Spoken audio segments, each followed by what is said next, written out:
ढेंकानाल जिला मोटंगा थाना अंतर्गत मेरा मंडली बाईपास छक निकटरे थिबा हाड़ीसाही भितर पशि दंता हाथी आक्रमण में जड़े मृत्युवरण कर मृतकों नाँ हेउछि त्रिनाथ नायक जहाँकर घर पाख पड़िया से शौच होगाकू जाइथिबा बेले हठात पछपटू दंता हाथी आसिला एवं टेकी नहीं तांको गछरे पिटी देइथिला और सेठारे तांकर मृत्यु हो जाइथिबा जଣାपड़िथिला। तेबे तांको ढेंकानाल बड़ मेडिकल को स्थानांतरण कर जाइथिबा बेले ग्रामर लोक माने कहबा कथा ओडापड़ा फरेस्टर बाबू माने मन इच्छा काम करुछन्ति।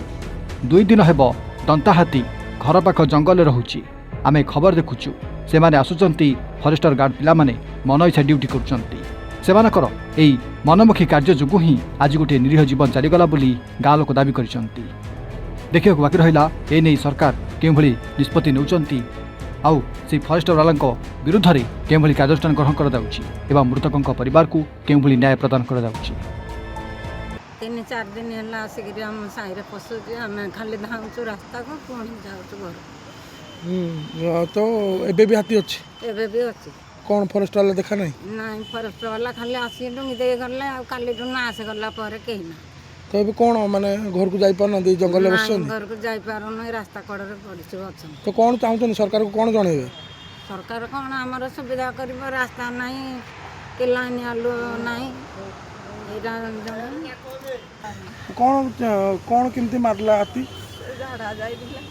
यार फेला पछखरिया धरिक बुलेगी गाड़े दे आम के गाड़ी पाई एबे भी हाथी अच्छी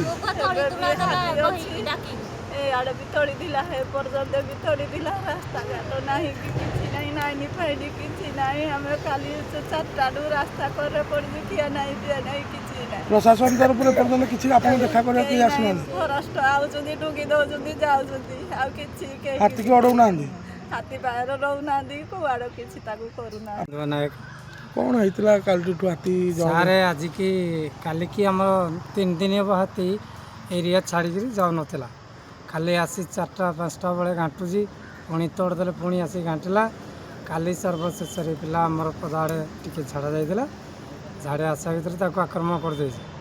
तापर से हाथी भी कल राति 12 पहुँची तथापि सार आम घर को जापारनु ये बाहर रोचु आउ एक रास्ता मरामती सुविधा नहीं सार आउ एक आमर किसी काली आसिले फरेस्ट वाला खाली देखिले सबको संस्कार करने नहीं गला लेखापढ़ा टे करदे तापर सारे आमर मेन रास्ता तो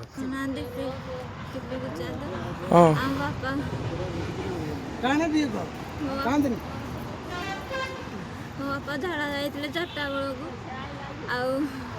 हाथी आसी पचर बापा समस्त डाकी गला हाथी आसलानी तुम जो भारी बोली समस्ते गले भारी हेल्ले पछाड़ आस बापा को हाथी मारिदेला बुलाई पकईदेला बापा मुड़ी भांगिना प्रमोद प्रधान घटना कौन होइतला हाथी मारची बोली हम सुनिया पइल हाथी तो आज्ञा आज की 3 दिन है पूरा एकदम रुड़ा कर दे खंडवाड़ हाथी जो आम रही पार्नु टोटाली घरराक कर बाट ना कि घाट ना आम कौ बाटे जीवु कौ बाटे आसबू मोर ये मोर भी ताकू तो मारला फिर मोर भी घर द्वार आज्ञा भांगी देछि घर बारी द्वार सब भांगी देकरी सब रखी मुझे काली तैकरी जो आई आमर सब फरेस्ट भी मुझे देखी सारे देखु